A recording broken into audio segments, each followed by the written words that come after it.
Veronica set down the coffee cup in front of the customer at table 7, her hands trembling slightly as they always did during the chaotic morning rush at the diner. "Thank you," a voice said. A familiar voice that made her freeze completely, her breath catching in her throat. She looked up slowly, her heart already knowing before her brain could process. The man sitting at table 7 was Korean, early 30s, wearing dark sunglasses indoors despite the dim lighting. Handsome in that aristocratic, refined way that came from generations of good breeding. And completely, utterly blind, she could tell immediately by the white cane resting carefully against his chair, the way his head tilted slightly to track sounds instead of sights, the way his fingers traced the edge of the table to orient himself. It couldn't be him. It couldn't possibly be him. It had been 5 long years. 5 years since she'd disappeared from Seoul in the middle of the night. 5 years since she'd left everything behind: the palace, the title, the life she'd tried so desperately to fit into. But that voice, deep and cultured with that particular Seoul accent, she knew that voice better than her own. She'd fallen asleep to that voice for 2 years. It was Jae-won, Crown Prince Kang Jae-won, her husband. Her husband who was supposed to be in Seoul. Her husband who was supposed to have moved on. Her husband who wasn't supposed to be blind. "Is something wrong?" he asked, and she realized she'd been standing there, staring. "No, sorry. Enjoy your coffee." She turned to leave. "Wait." His hand reached out, not quite finding her arm. "Your perfume." "What is it?" Veronica's heart stopped. The perfume. The one she'd worn every day when they were together. The one he'd given her for their first anniversary. She'd kept wearing it even after leaving, unable to let go of that one small piece of their past. "Just something from the drugstore," she lied. "Can I get you anything else?" "No. Thank you, Veronica." She dropped the coffee pot. It shattered on the floor, hot coffee spreading everywhere. He knew. Somehow, after 5 years, blind and sitting in a diner in Atlanta, he knew it was her. If you want to know how a Korean prince lost his sight searching for his missing wife, why she disappeared without a trace, and what happens when they finally find each other after 5 years of heartbreak, you need to watch this to the very end. Because Veronica and Jae-won's story will absolutely destroy you. Don't forget to hit that like button and subscribe for more emotional stories about lost love and second chances. Let's get into the story. 5 years earlier, in the Grand Palace in Seoul, Veronica had been married to Crown Prince Kang Jae-won for 2 years. 2 years of living in a palace with hundreds of rooms, attending endless state functions and formal dinners, being photographed constantly by paparazzi, who criticized everything from her hair to her clothes to the way she held a teacup, and slowly drowning under the crushing weight of expectations she could never meet. The Queen Mother hated her. Not subtly. Not quietly. Openly, obviously, cruelly. Made it devastatingly clear every single day that a black woman from America would never, could never, be a suitable crown princess. That she was embarrassing the family with her very existence. That she needed to disappear. "You're not pregnant yet," the Queen said at yet another formal family dinner, her voice carrying across the table.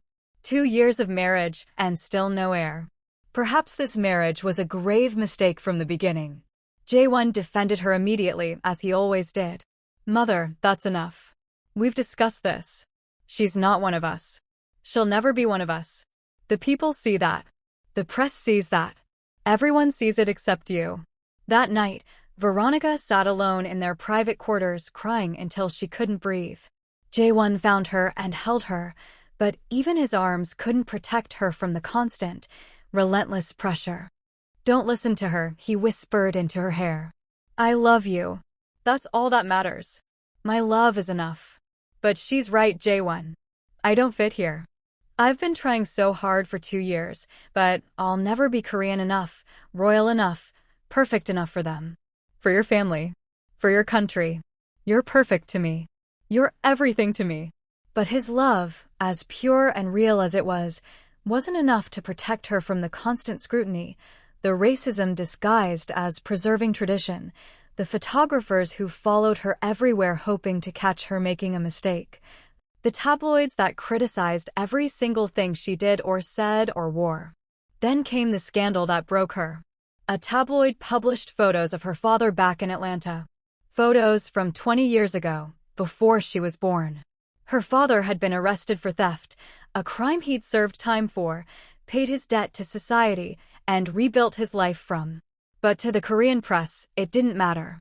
Crown princess from criminal family, the headlines screamed. American criminal's daughter taints royal blood. The Queen Mother called a family meeting. She must go. This scandal is unacceptable. Her father made a mistake 20 years ago. She was a child, Jae-won argued. It doesn't matter. The bloodline is tainted. She needs to leave before she destroys everything we've built. Veronica sat there, listening to them debate her existence like she wasn't in the room. That night, she made a decision. She loved Jae-won, but she was destroying him. The constant scandals, the family fighting, the pressure, it was tearing him apart. She saw how stressed he was, how the weight of defending her was crushing him. So she left. She packed one bag. Left a note. I love you too much to keep hurting you. Please don't look for me. You deserve to be happy. V. She took a taxi to the airport and bought a ticket to Atlanta using the one credit card in her maiden name.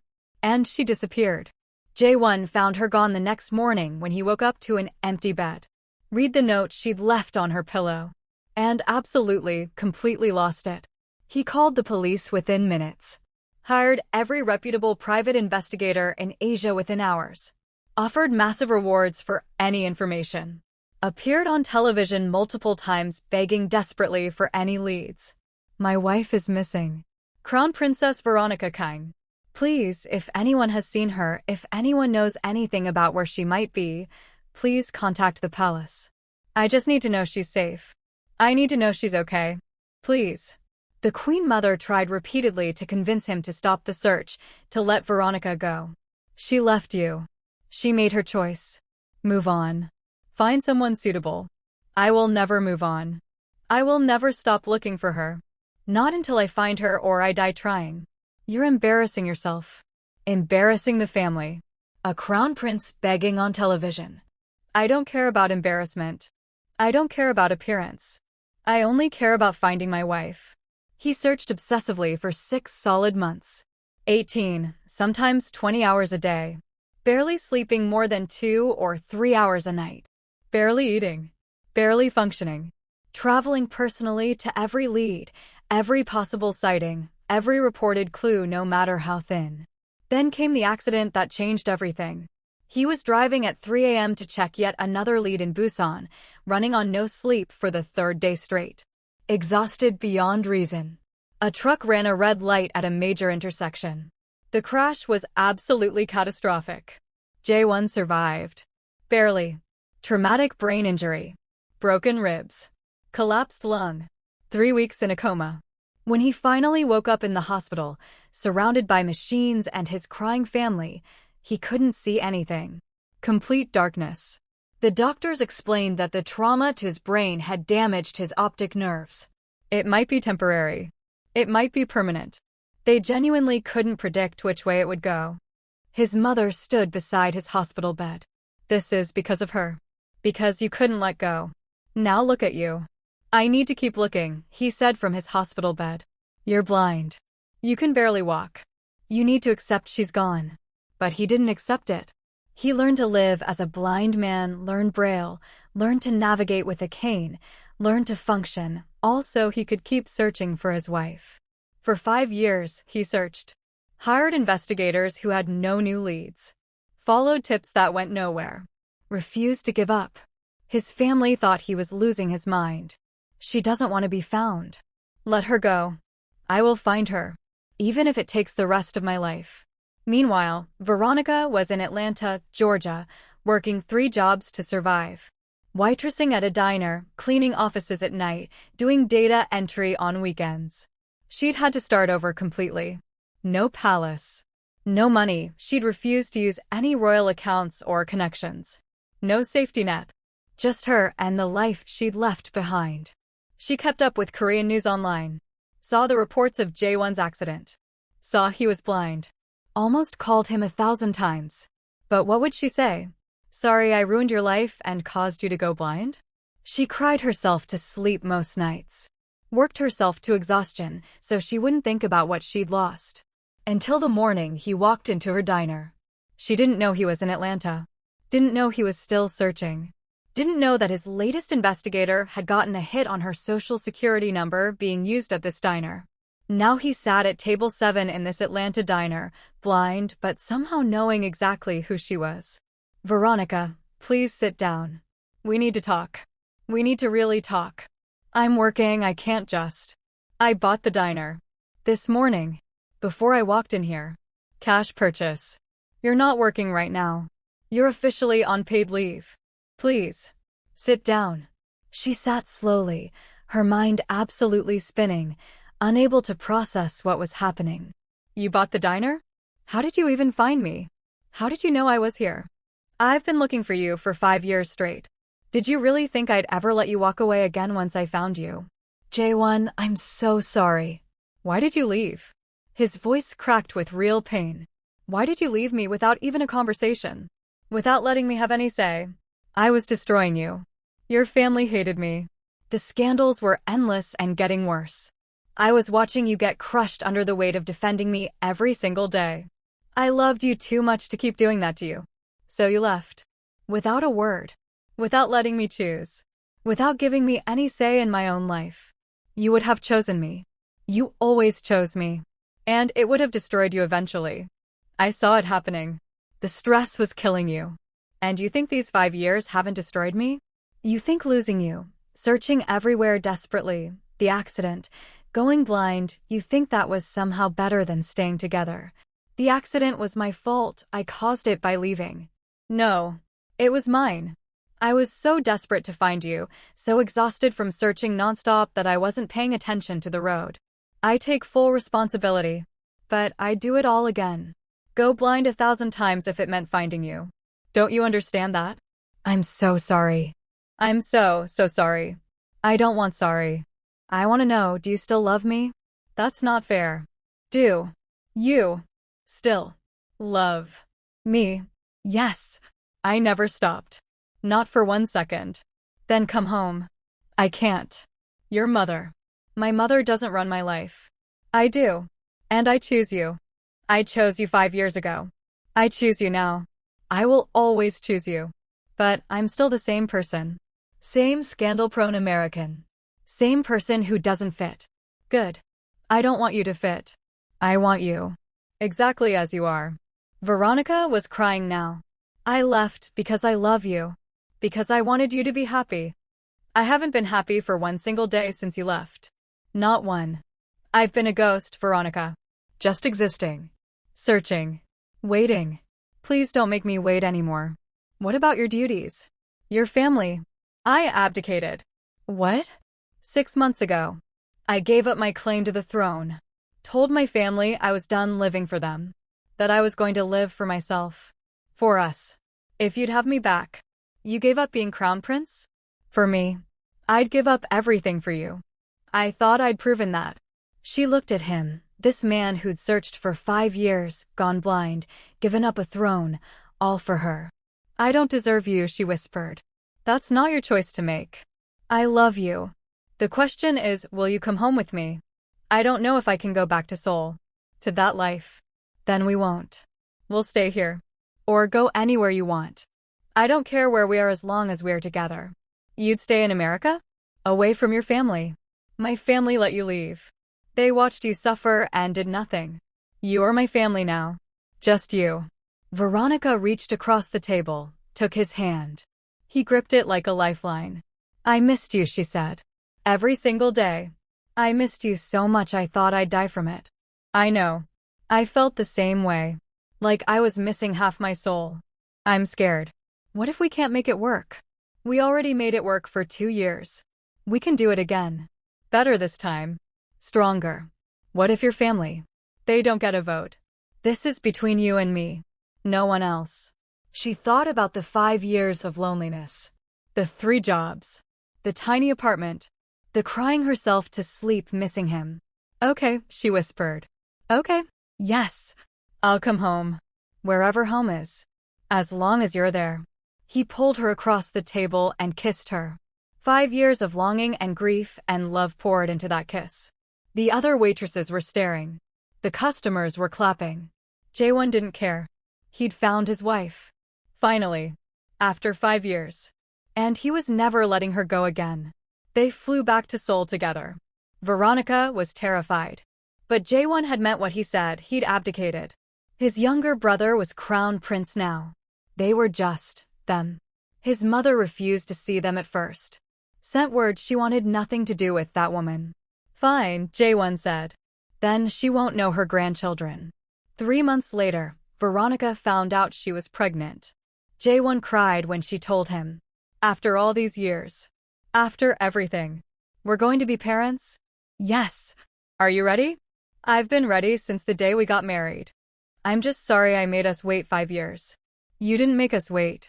I did. When I left. You did what you thought was right. I understand that now. I don't agree with it, but I understand. The Queen Mother found out about the pregnancy through the palace grapevine. Showed up at their apartment unannounced. I want to talk to Veronica. Alone.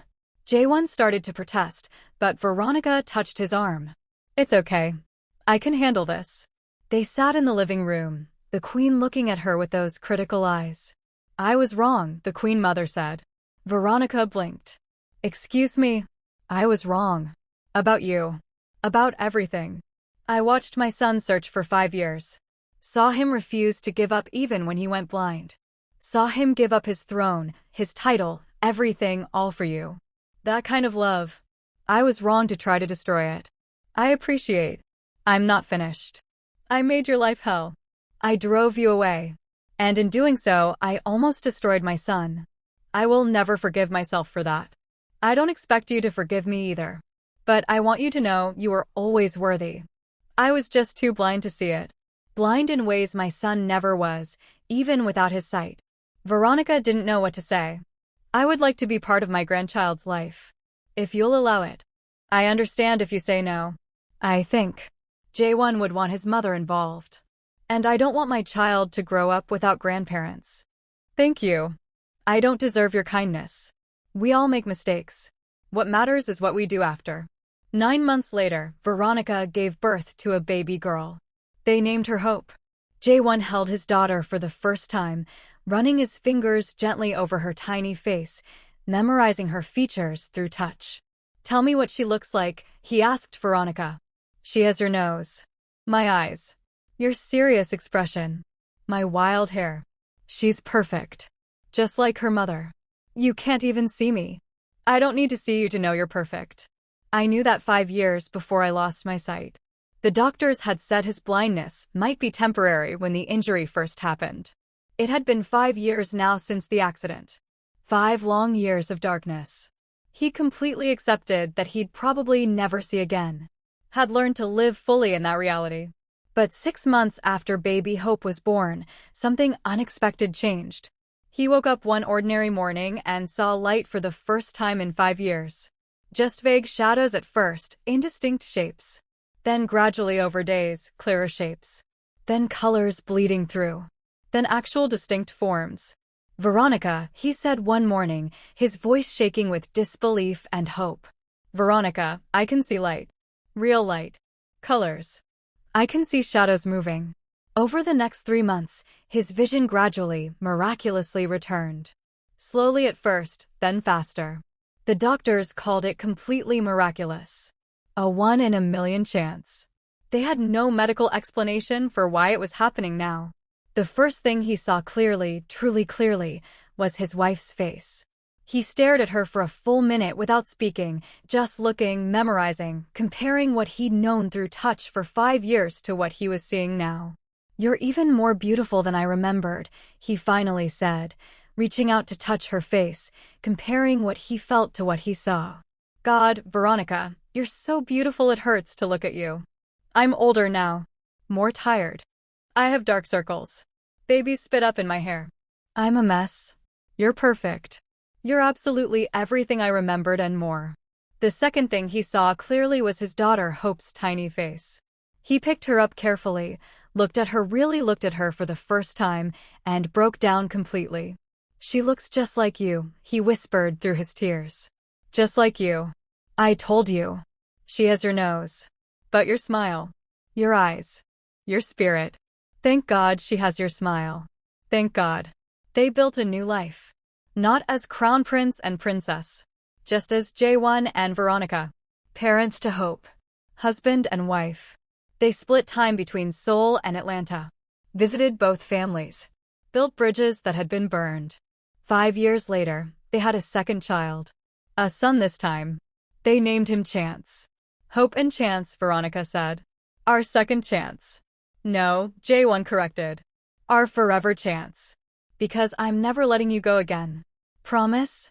I searched for you for 5 years. Went blind looking for you. Gave up a throne. Do you really think I'd ever let you go now? No. I don't think you would. Good. Because you're stuck with me. Forever. I can live with that. She kissed him, and he held her close, still marveling that he could see her, touch her, have her back after all those years of searching. The Queen Mother became a doting grandmother. Apologized constantly. Tried to make up for the years of pain she'd caused. I can't change the past, she told Veronica one day. But I can be better in the future. If you'll let me. Your family, Veronica said simply. Family gets second chances. 10 years after she'd walked into that Atlanta diner, Veronica and Jaewon renewed their vows. A small ceremony. Just family and close friends. I vow to never leave again, Veronica said. I vow to never stop finding you, even when you're right beside me, Jaewon said. They weren't crown prince and princess anymore. They were just two people who'd loved each other enough to survive 5 years apart. Who'd found their way back to each other against impossible odds. And that was enough. More than enough. That was everything. If this story touched your heart, hit that like button and subscribe for more emotional stories about love, loss, and finding your way back home. Drop a comment. Would you leave to protect someone you love? Could you forgive someone who disappeared for 5 years? What would you sacrifice for love? Share your thoughts below. Thank you for watching, and remember, true love might get lost, but it never gives up searching. See you next time.